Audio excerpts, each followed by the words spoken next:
Humans are considered the most intelligent and dominant species on this planet, but if you look at the way that we raise our children in comparison to animals in the wild, I think you would question things just a little bit. Think about this for a minute.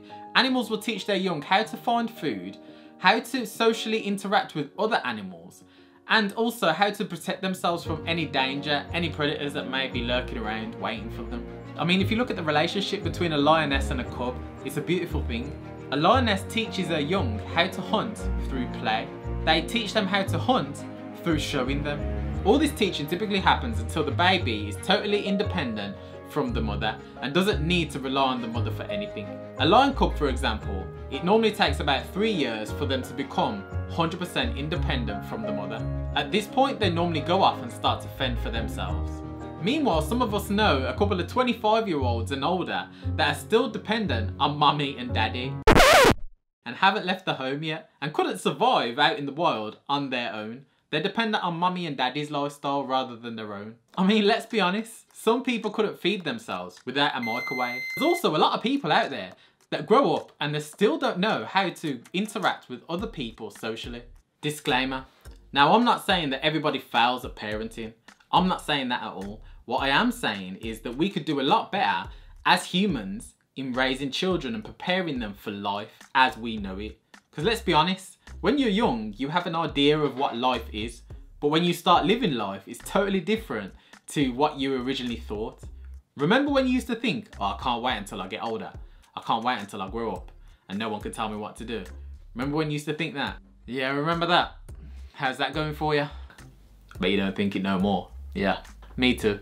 Now, if you look at animals, they teach their young what they need to know to survive in the environment that they're currently living in. Now, we should do the same as humans. We should teach our children how to survive, not only just survive actually, but to thrive in the environment that we're living in. No, an economy that is consistently going up and down, we should be equipping children how to handle that and how to have the mindset to thrive no matter what the economy is doing. Actually, I know a lot of adults that should be taught this as well, because you don't learn this in school. A world where scrolling down on Instagram is being chosen over spending time with loved ones that won't be there forever. And a world where the collection of material items helps you to identify your status and your self-worth. Like, clearly there's a problem there. I mean, when you stop and think about it for a second, it's a bit obvious why anxiety and depression and all these mental health issues are on the rise. Because the world is changing and the way that we interact with the world and the way that we spend our time is changing. But the lessons that we're taught while we're growing up are not changing.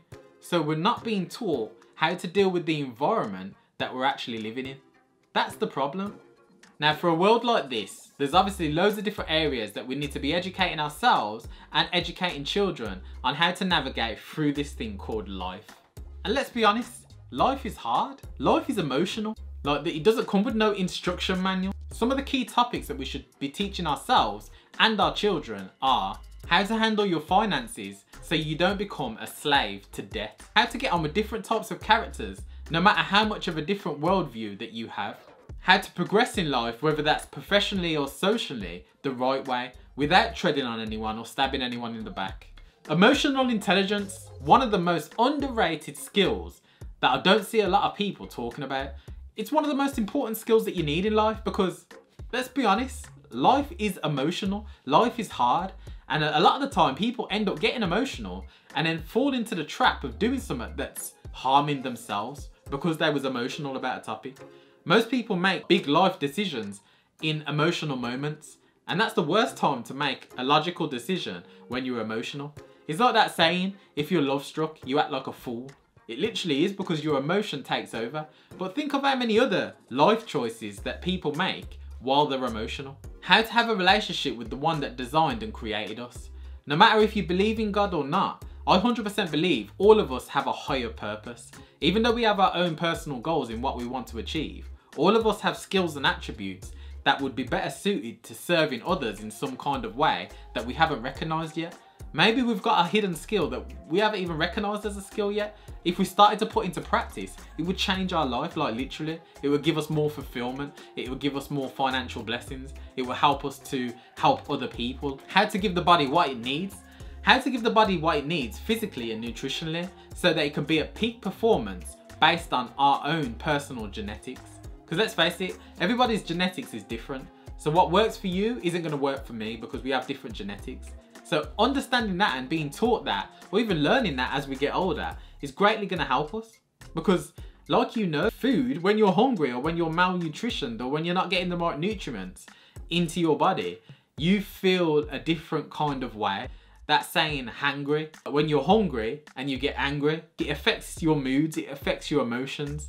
So if food plays such a vital part, why isn't it being taught by everybody, or why isn't everybody learning about food or what works best for their body for the optimum performance, no matter what you do? And I'm not talking about just athletes, I'm talking about your average office worker as well, because mentally it will help you to be sharper and be more productive with your work. And also, it will just help you like feel good, you know, like that feel good feeling. How to be a true entrepreneur that sees the world differently and looks at problems and comes up with solutions that is going to help the world. Like not just profit from the world, but help the world. Help to create jobs, help to create more opportunities, help to solve people's problems and to give them a better lifestyle and an ease of lifestyle. Not everybody is built for academics. Entrepreneurship solves problems. That is what it does. It solves problems effectively, efficiently, and helps everybody in the process. And it also creates jobs and strengthens economies. You might be someone that's constantly buying and selling and you've always had that little bit of hustle in you, but you've never really stopped and thought, am I an entrepreneur? Am I better suited for this? That might be one of your talents that when you actually hone down on it and look at it, you're really good at. You just need to nurture it and get better at it. Like anything, with practice, you get better. These are just a few key areas I believe all of us should focus on, whether you're adults or whether you're a parent with a child, because you should be passing them on to your child or teaching them something, even if it's just a little bit of something, because I understand that you can only teach what you know. But if you know more for yourself and you learn more for yourself, then you're in a position where you can teach more. Now, I'm not criticizing all parents, don't get me wrong, because I was raised and I was taught everything that my mother knew at that point in time. A lot of it, you do have to figure it out as you go along in life. Fulfillment comes from your purpose, what you're doing in life, feeling that you're doing something good, you're contributing to a higher cause, you're contributing to something that's bigger than yourself. That's what gives you fulfillment. And knowing that you're good at it as well. Like, there's nothing worse than doing something and you think, oh, I'm average. That isn't what life is about. So it's about looking at where is your talent? Because I 100% believe everybody has talents, but they just need to be nurtured. If you're not learning about these things and you're a parent, for instance, then you could argue the case of actually you're doing your children a disservice by not preparing them the best way possible for life. Now let me give you an example. Imagine that there's an animal and the animal's in captivity and it's only known in captivity since birth. So it hasn't learned how to fend for itself in the wild. Then all of a sudden, when it reaches a certain age, you're sending it out into the wild and saying, go on, survive and thrive, and you're expecting them to win. But what happens is, the animal gets out into the wild, starts sniffing around, thinks everyone is friendly, thinks everyone is a provider because they've only come across providers while they was in captivity. And then all of a sudden, they're getting trod on, they're getting taught the hard lessons of life through experiencing it. But then the animal dies because of some unforeseen circumstances, whether it's a predator, self-harm, suicide, whatever it is, the person dies. Just get that in perspective. Now imagine that happens to children. They go through life, they're taught, you can do everything, you're great. Here's a medal for 8th place. You've done really well, and they're congratulated for every little thing, even though it isn't worthy of congratulating. Then they get into the real world and nobody cares. Nobody's got time. So when they experience this, they feel a bit down, they feel a bit trodden on because their self-esteem hasn't been built up accordingly to match what's happening in the marketplace, in the real world. And because of this, it's a shock to the system. Next thing you know, they start to go inward, they start to go into their shell. Next thing you know, they've got anxiety, depression, all these other mental health issues that are really hurting them, and they're struggling through life because they haven't been prepared to the best of their ability to deal with life the way that it actually is. That's why they're experiencing everything, and it's like a shock to the system. It's like, what's this? I didn't know about this. Like, no one taught me about this.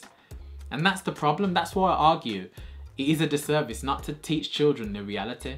Like, I don't believe in sheltering your child from real life. I believe that you let them know it. Don't get me wrong, you do it in a safe environment and you teach them things in a safe way. Don't give them too much. But at the same time, you want to give them the realities of what life is. So when they get out there, it's not a shock to the system and it doesn't make them think, well, I don't like this. If you prepared them for it, then automatically they're going to be in a position where they can emotionally deal with the situations they're going to be facing. Because the reality is, one day, you are going to have to let your children go in some kind of way. They're going to have to experience something, whether it's uni, moving out, whatever the situation is, finds a new boyfriend or girlfriend. Whatever that situation is, you're going to have to let your child go and they're going to experience some hardships. And those experiences they have are going to mold the rest of their life. So let that sink in. How do you want them to deal with those situations? How do you want them to recognize and learn from them? Or how do you want them to be able to look at a situation and make an educated decision instead of an emotional one? Like, that's what I want to do with this channel. I want to try and really build that community of people that are striving to do better, to better themselves.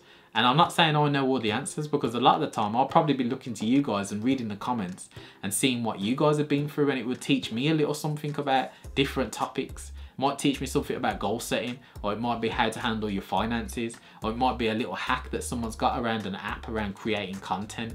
Like, I don't know, like there's going to be loads of different things, but hopefully this channel is going to give you guys something that's different, that's not out there on YouTube as much, but it's done in a visual way.